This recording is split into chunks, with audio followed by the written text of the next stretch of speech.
All right, we going in, y'all. Grab your notes, grab your pen, grab your pads. Listen to what the brother's saying about the Elon Musk. This is Elon Musk, the Neuralink. Let's get it. Decade, but Elon Musk's it took almost a decade, but Elon Musk's Neuralink have finally begun implanting their brain-computer interfaces into human subjects. So it seems like a good time to talk about the looming existential risk posed by such devices. The entire future of human life hangs on a 5-word hypothesis uttered by this man in 2018. If he's right, the Neuralink and other brain-computer interfaces have the potential to obliterate human consciousness as we know it. 5 words. Consciousness is not multiplied, it expands. Back in 2018, Neuralink was still very new and very theoretical. Today, we are right at the cusp of the transhumanist age.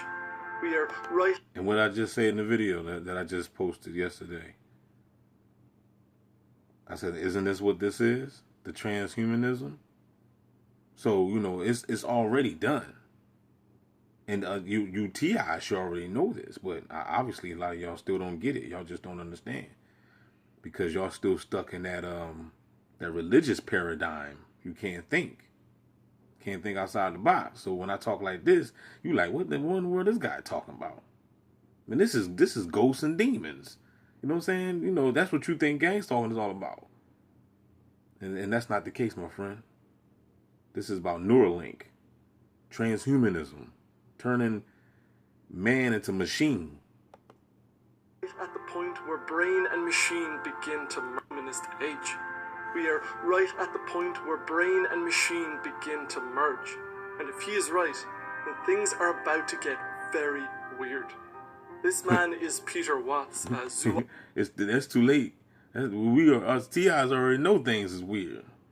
Yeah, people following you around is weird.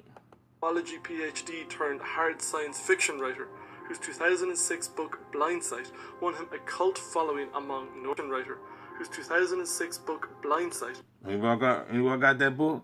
I don't even know why I'm asking that question. I know damn well ain't nobody got that book. Not my subscribers. You know what I'm saying? Y'all got Psalm 91. Won him a cult following among neuroscientists. The reason? Blindsight explored the idea that consciousness is a parasite contributing nothing to its host. Apparently, this idea resonated with neuroscientists puzzled by consciousness. As we'll see, it's helpful to have neuroscientist friends when trying to figure out the impact of novel technologies on the mind. In his talk, titled Conscious Ants and Human Hives, Watts argues that if these brain-computer interfaces work exactly as novel technologies on the mind.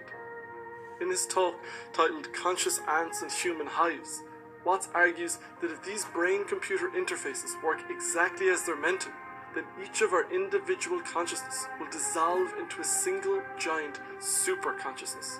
Note that this isn't if they go wrong. Superconscious, aka the super high mind computer. They work then each of our individual consciousness will dissolve in. Now you see how everybody walking around? You see how they got that? That's how they want. They want everybody. They want to control population like that on a time frequency. Work exactly as they're meant to.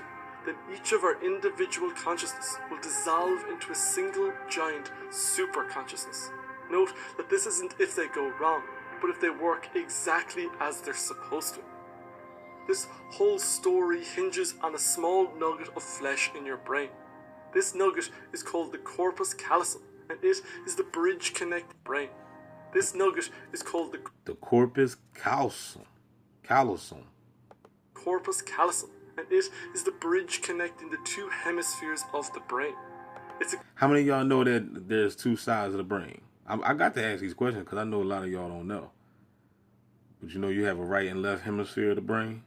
You're going to learn something today. You're going to learn something. Sit back and take notes.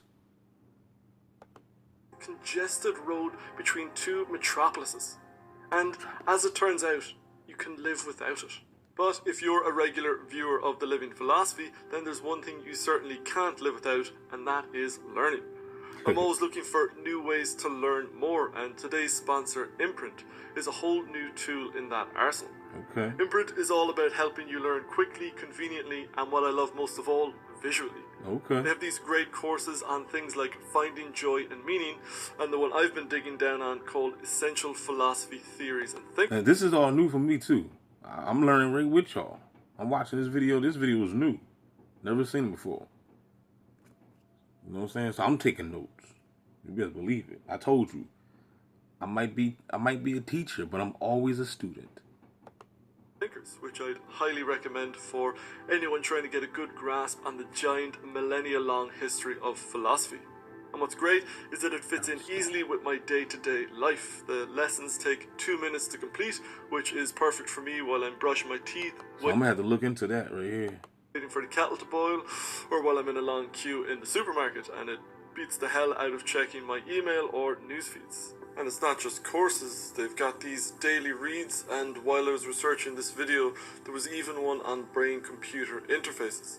And they've got a library of visual summaries of books, which I'm finding to be a great way of figuring out which books I want to read fully.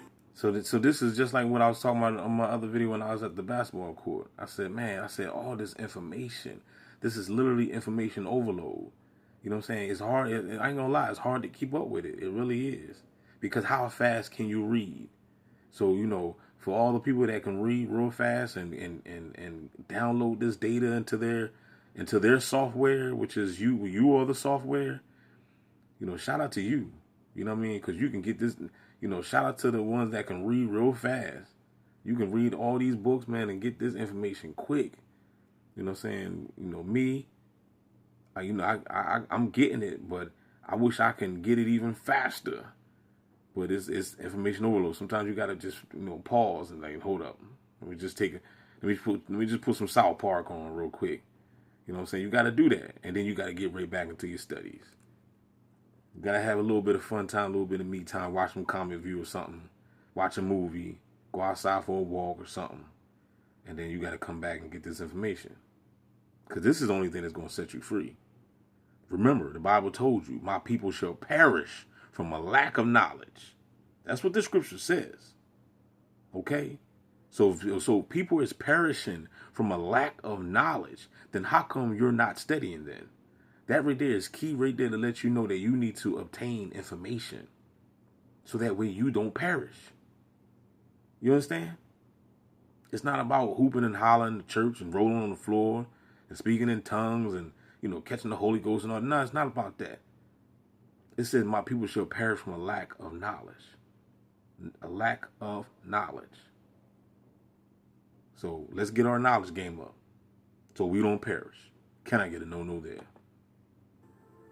Imprint was named Google's App of the Year, and they have over 30,000 5-star reviews on the App Store and Google Play.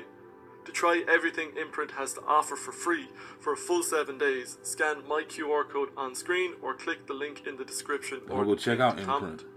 As fans of The Living Philosophy, you'll get 20% off Imprint's annual premium. When things were beginning to get real nasty in Europe, William Van Wagenen experimented with a radical new treatment for severe epilepsy in upstate New York.